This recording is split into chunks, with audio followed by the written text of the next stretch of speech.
गूढं वसुदेवगिरा कर्तुं ते निष्क्रियस्य संस्कारान् हृद्गतहोरातत्वो गर्गमुनिः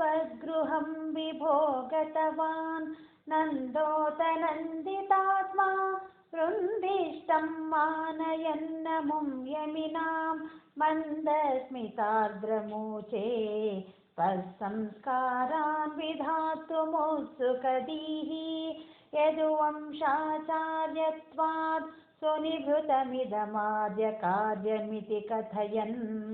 गर्गो निर्गतपुलकश्चक्रे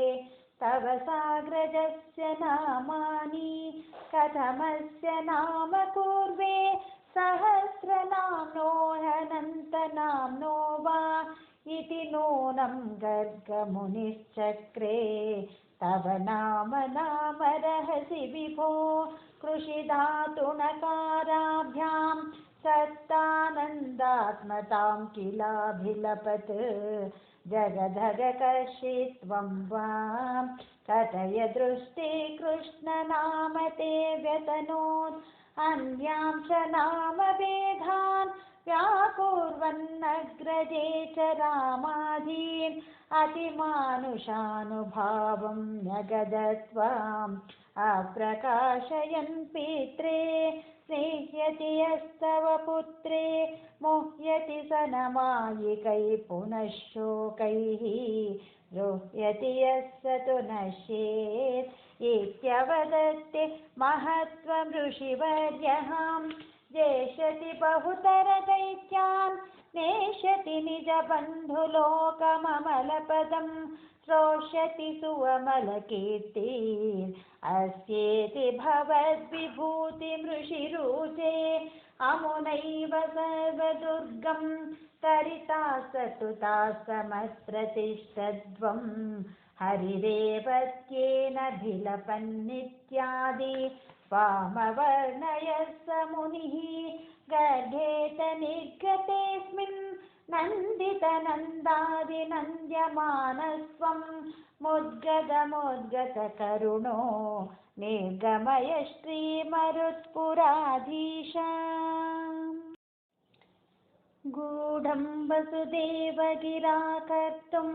ते निष्क्रियस्य संस्कारान् हृद्गतहोरातत्वो गर्गमुनिः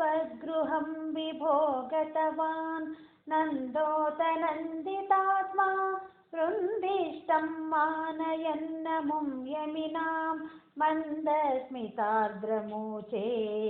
तत्संस्कारान् विधातुमुत्सुकदीः यदुवंशाचार्यत्वात् सुनिभृतमिदमाद्यकार्यमिति कथयन् गर्गो निर्गतपुलकश्चक्रे तव साग्रजस्य नामानि कथमस्य नाम पूर्वे सहस्रनाम्नो ह्यनन्तनाम्नो वा इति नूनं गर्गमुनिश्चक्रे तव नामरहसि विभो कृषिधातुणकाराभ्यां सत्तानन्दात्मतां किलाभिलपत् जगदगकर्षित्वं वां कथय दृष्टे कृष्णनाम ते व्यतनोत् अन्यां च नामभेदान् व्याकुर्वन्नग्रजे च रामादीन् अतिमानुषानुभावं न्यगदत्वाम् अप्रकाशयन् पित्रे स्नेह्यति यस्तव पुत्रे मुह्यति स नमायिकैः पुनः शोकैः रुह्यति यस्य तु नश्येत् इत्यवदत्ते महत्त्वं ऋषिवर्यः जेष्यति बहुतरदैत्यान् नेष्यति निजबन्धुलोकममलपदं श्रोष्यति सुवमलकीर्तिम् अस्येति भवद्विभूतिमृषिरुचे अमुनैव सर्वदुर्गं तरितास्तुता समप्रतिष्ठध्वं हरिरेवत्येन भिलपन्नित्यादि वामवर्णयः स मुनिः गर्भेत